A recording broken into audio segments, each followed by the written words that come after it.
have to do this and I have to do that. We see people in this mood, and we're free. So for ourselves, we have no suffering. But when we see other people suffering, then we feel compassion. And that's why we're doing all this, taking so much trouble to try to teach all the intricacies of spiritual life. And then the Sthāyi-bhāva of Raudra-rasa is gauṇa-rati, anger. Raudra means rage. Raudra is out of the frustration when you're trying to do something and you can't do it. Krodha, you become angry. Just like sometimes we're trying to teach this science of devotional service and people are critical or they're unresponsive or they don't get it or they don't want to get it. we become a little angry. What's wrong with you, stupid? Chastise our disciples. They can't hear sometimes. But this is in relationship with Krishna. So it's gauṇa-rati. It's actually transcendental anger. One time Srila Prabhupada was asked, what about anger? He said we can engage everything in Krishna's service. Well, what about anger?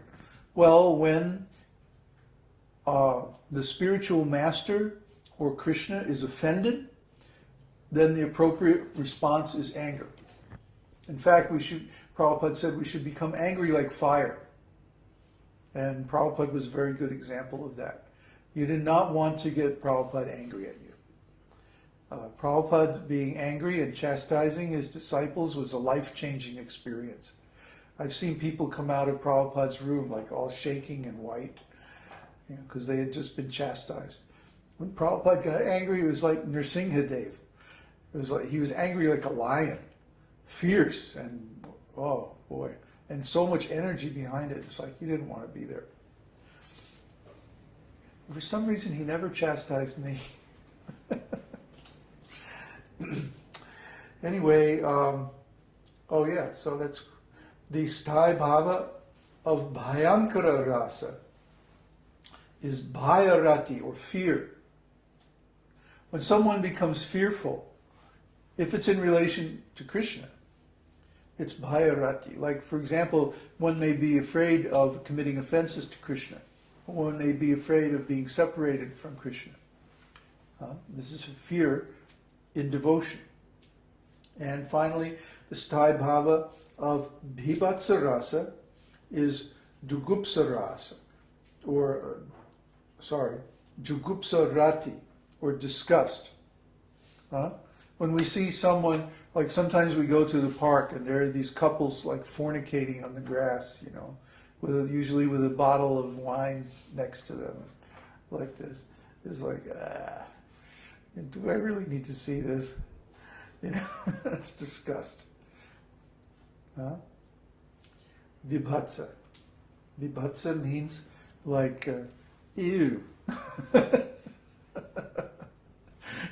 So this is when in relationship with Krishna, this is a transcendental emotion. See, we're trying to follow all these principles and be very pure and everything. And then the people in the back are having a barbecue, and the dogs in the neighborhood are having a barking contest, and they're burning in the garbage dumps upwind, and the guy's car alarm or house alarm is going off in the middle of the night, and we have to get up early in the morning. We're disgusted with all this nonsense. We want to move out to the country, the middle of nowhere. But we stay in the city because we need good facilities for preaching. And we're trying to find a balance on that. But basically, even though there are all these other rasas, all these other bhavas, they're transitory, transient. The relationship, the feelings rather, of laughter, astonishment, heroism, compassion, fear, disgust, and anger are just temporary. They come and go. But the relationship of neutrality, servitorship, friendship, parenthood, and conjugal love, those are eternal. Once a devotee is situated in one of those relationships, then that relationship is their steady relationship with the Lord eternally. Sthāyi-bhāva. Can I get some more? So now, do we have any questions?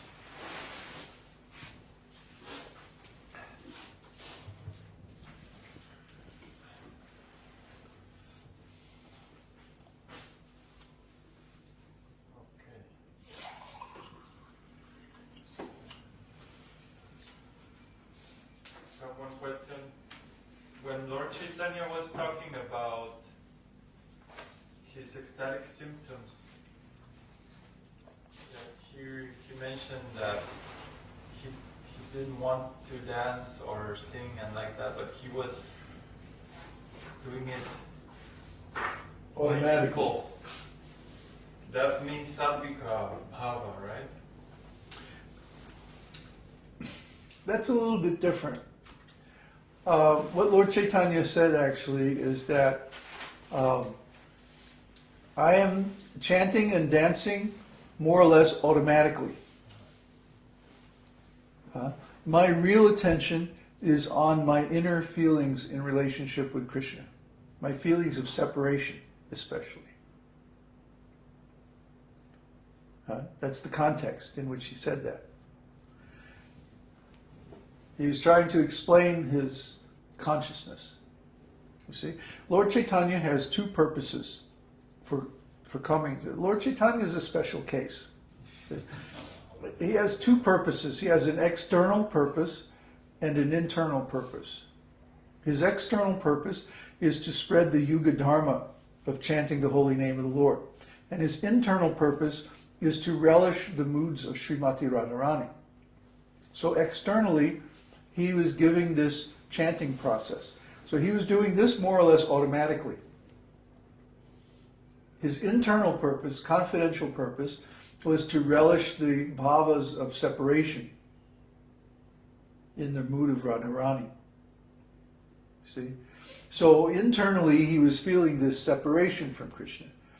Externally he was dancing and chanting. And that was more or less automatic. So that would mean more like anubhava. Don't try to understand Lord Chaitanya like that. His bhavas are very special. Okay? He's the exception to all the rules. So first of all, try to understand your own experience and how the urge to perform devotional activities develops from transcendental emotion. From vibhava comes anubhava. From the consciousness of the devotee coming into relationship with the Lord directly, then the urge to perform devotional activities manifests. We relish the sweetness of our relationship with the Lord, and then we want more. So we perform devotional service in order to increase it. We don't want to, for example, contemplate the wonderful name and pastimes and activities and qualities of the Lord, and then go and do something mundane that takes our mind off of Him. You used to always complain to me, why do I have to go to work? Because when you're at work, you have to think about mundane things. You can't think about Krishna all the time. It's painful for a devotee. So the devotee adopts transcendental activities in consequence of his transcendental emotion in relationship with the Lord. See, that's vibhava and anubhava. Yeah, so don't try to understand Lord Chaitanya until you understand very clearly all these things in your own life. Lord Chaitanya is beyond all of the rules. He's the Supreme Lord, but he's in the mood of his pleasure potency, Radharani. He's a special case.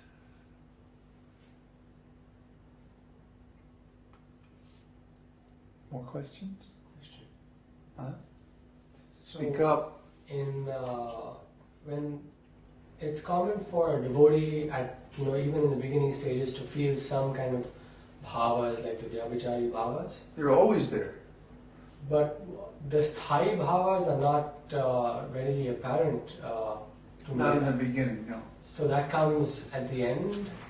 I don't know about the end, but it does normally take some time for a devotee to become clearly aware of the Sthāyi-bhāvas.